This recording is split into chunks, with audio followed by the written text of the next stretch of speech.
What's up, everybody? Got a good video for you today. What the hell are we talking about? Metal Gear. Let's go, man. Run it. So, you guys already know that it's very hard for me to get interested in any games now, for both of us. And he brought it up, saying that I should try Metal Gear. So, I went ahead and did it. Okay, hold on. Before you do, let me give you some context. So, Sniper Elite 5 came out. I started playing it. Visually, it's super sharp. It doesn't have like the graphical fidelity of something like The Last of Us 2 or Uncharted 4 or Red Dead Redemption 2, but the graphics have a sharpness about them. Looks really, really good. And it had elements in it that reminded me of Metal Gear. Picking up bodies, running, the way he runs, stuff like that. The only problem is when I was moving the bodies and some of the mechanics just felt very slow and clunky in comparison. So I liked the formula. I said, you know what, man? Let me go back to Metal Gear Phantom Pain because I'm getting some of the Phantom Pain vibes.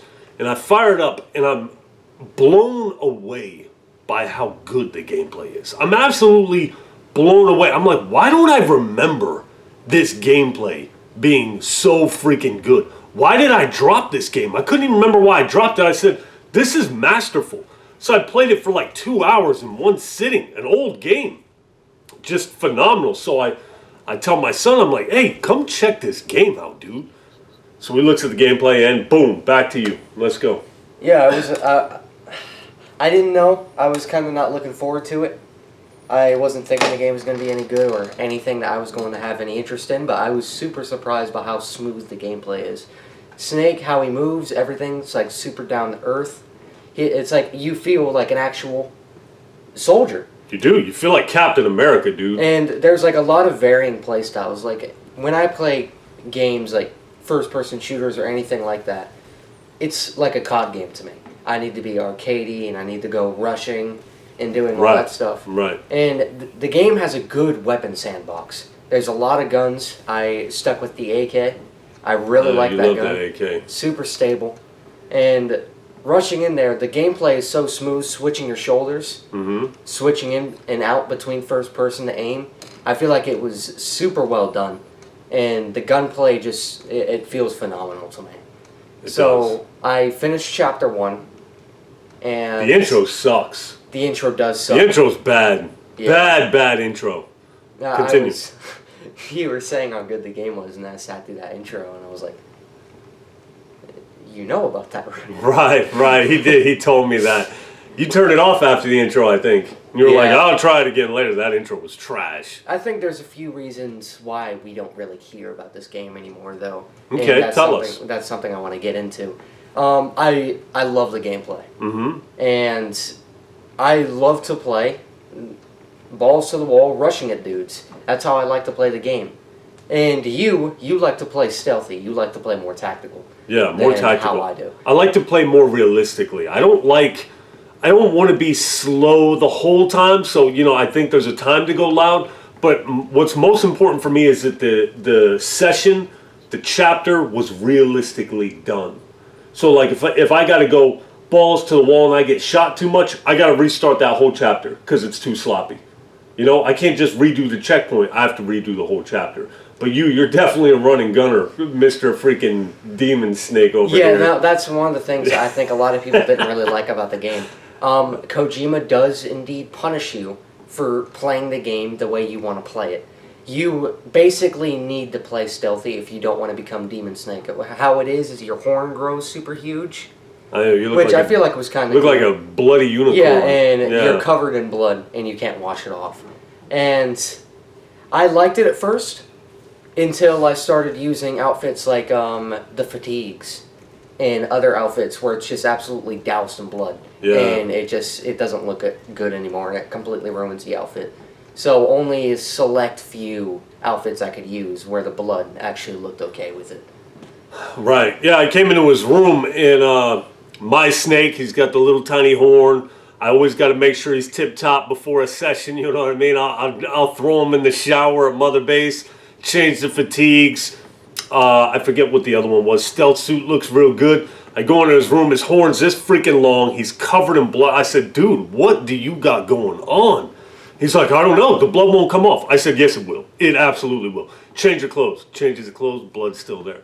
Jumps in the shower. Blood's still there. I said, dude, what do you got going on? Now, and I guess because you're a murdering savage with no regard for human life, Kojima stains you with their blood. But here's the thing I don't understand. When I can, like, you can go into the cassette tapes and audio logs and look into what the Soviets were doing to the Afghani people. And, dude, they brutalized them. Their Scorched Earth campaign, dude, these people are terrible. And I hear this crap, and I already still kind of had feelings, and I was kind of upset for what I did to some of the Soviets. But when I came into Africa with the CFA, they would kill kids. They would have these kids shoot at me. Yes. I had no regard. I didn't care. So I stopped caring for who I was killing. To me, they were just NPCs in the video game. So if I can see you kill unarmed prisoners, you're screwed at that point. I don't care. Right. So, and you know, for some, I know a lot of you guys out there, you don't care, you know, in regards to who you're killing.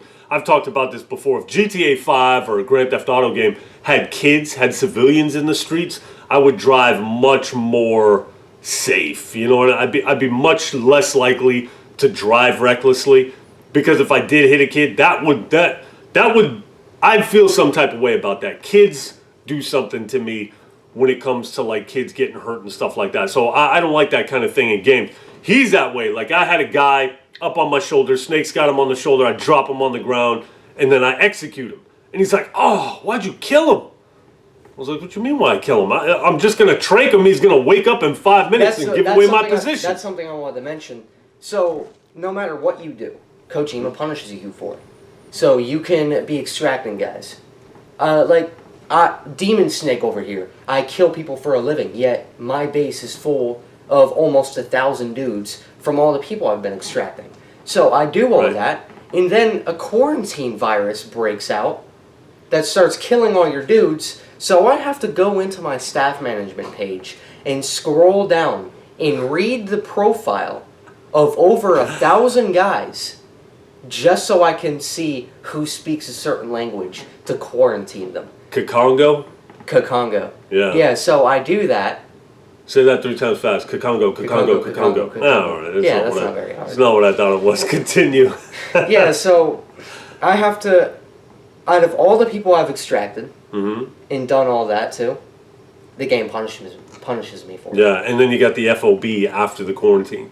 Yeah, that's another thing. Kojima really wanted to stress the online crap, and that's something that I didn't like about the game either. Yeah. I shouldn't be locked out of going into missions and stuff because you want to show me online mechanics in single player. The fact that, think about this, this is an old game. Now imagine if we were playing it back when it first came out and people started rating our FOBs, we would have dropped it immediately. Because that stuff, they can legitimately take your higher ups. They can take your guys. Can they? Yes. I don't know. I know I dropped it. I played it when it first came out. I dropped it. And I'm guessing I dropped it because of the whole virus thing. I didn't want to scroll through all those guys and deal with that nonsense. But then you got the field operating bases, the online component where you got to go and set up security at that base. And it's just like, dude, it really takes you out of it. Another thing I noticed is it's super grindy. It is. The game's super grindy, dude. I finished the first chapter, which is pretty much what I consider the end of the game. Because you go through a final boss fight and you kill the main antagonist. Well, that's what I did. And, like, not to mention that I feel like that was a super good ending. But after everything you beat it, right? Yeah. After everything I did, I still, only had the level 150 cal. I still had to constantly switch between loadouts because I couldn't find which one to use. Like, universal, because there's always something that I'm missing. Like, when a gunship comes in, then I have my FAL or anything as my sniper, or if I pull out my rocket launcher, then I can't snipe people. Then I have my AK. Yeah, that does suck. Yeah, then I have my AK, and in order to get the grade 5 one, you have to spend so much time leveling up your R&D team, which takes forever. And all that just so I can get a hybrid scope I know. for my AK. I know. Yeah, there's definitely... It's like we made this video to rep the game, and instead we ended up just trashing it. Yeah, you know what I but mean? But I feel it's like because... yeah. It's because of how masterful the game could have been. This game, third-person perspective, what has better gameplay? Who moves better than Snake? Who? I hate third person. Where is there favorite. more options to do stuff in a game? Third person was really well done in that. I've never liked third person until then. That's when I like third person. I love third person. I'm getting to where I can't stand first person, but like the amount of options, the way you can, the CQC, the holding guys up, you can put them on the ground, you can trank them, you can extract them, you can do you can choke them out. Just the sheer variety of tools at your disposal, as well as your CQC moves, and how impactful everything feels. How Snake moves seamlessly from transition to transition. The way he crouches and then gets down into his prone. It all looks so damn good. The way he stops and turns. He's a freaking super soldier, dude. You put a dude up on your shoulder and you sprint with him instead of wasting your time in a game like Sniper Elite 5. It's taking forever. It's like, man, I don't even feel like moving these bodies no more. Yeah. You know what I mean? I'm just going to let people see them. With Snake, it's a joy to pick bodies up and run with them. But it's like, the gameplay is so good. I put 40 hours in it on PC. 40 hours. You got to have like 40 hours in this game on Xbox. I probably have more time than you. Yeah, because I worked all weekend and you were playing. Yeah. But to see, the more you play it, you start to see why the game kind of fell by the wayside. I feel like that's why it's super important to mention the things that led to its downfall. I feel like the main reason why it stopped was because of the online implementation into the single player. I feel like that was what Kojima was trying to stress because he really wanted you to get into online because maybe he thought that was going to be the next big thing. And because he did that, I guess people just weren't having it. They were probably loving the game until that point. It starts talking about FOBs, then they install their FOB, and then some rando just comes in, takes your higher-ups, and then your R&D team goes 10 levels down. And I feel like just all that stuff and all that stupid crap is exactly why people quit the game. Yeah. Yeah. No, I hear it. And it's definitely grindy. I was repeating side missions just to get some cash flow. I've repeated the same side mission, eliminate the heavy infantry, probably 4 or 5 times now. And I hate grinding. If the gameplay wasn't so smooth, not to mention when Snake lays down and he turns his whole body. Yeah, he turns his whole body, rolls. You know what I'm talking about? Yeah. Listen, every third-person game, it's 2022. If it doesn't control like Metal Gear Solid, Phantom Pain, get your shit out of here. There's no excuse for it. How old is this game? I don't even 7 know. years old? Probably. Anyways. And it still looks good. It looks phenomenal, dude. Game looks awesome. Snake looks like a freaking beast. Yeah, he does. How awesome does Snake look? I feel like Snake looks freaking awesome. Dude, Snake looks phenomenal. Snake is the man. Looks like a genuine badass. Yeah. You know what I mean? I'm not playing as Ellie. Go ahead. I love in the final cutscene. We have to cut that out because that's a major spoiler he just used. What we were talking about Snake's appearance. Yeah, like it was in the flashback with when he's with Skullface there, and it's like it goes back to him normally before any of this happens, and then it cuts down to Demon Snake when the horn's huge and he's got blood all over him. I feel like it was just so cool. Well, in that aspect, you probably kind of liked having Demon Snake. I did. Yeah, that's cool. So anyways, just wanted to talk about Phantom Pain. You guys tell us if you've played it. If you haven't played it, I definitely think it's something you should give a try. But definitely know after a certain amount of hours, some of these problems that we talked about is gonna rear its head at you, and it can take you out of the experience. I think if you're mentally prepared for it. When I first started playing it, when it first came out, I wasn't mentally prepared for none of this shit. Yeah. So when it started doing all this, I'm just like, why is it doing this? You know, and I just got frustrated and I turned it off and I never returned to it. Yeah, I definitely feel like that's something you need to pay attention to. Yeah. You need to be prepared. And I told you it was coming. I told you there was going to be stuff in there that's going to make you want to drop it. That's why I didn't really get so upset. It's just when you make me manage 1,000 people, literally, just quarantine all the dudes that speak a certain language.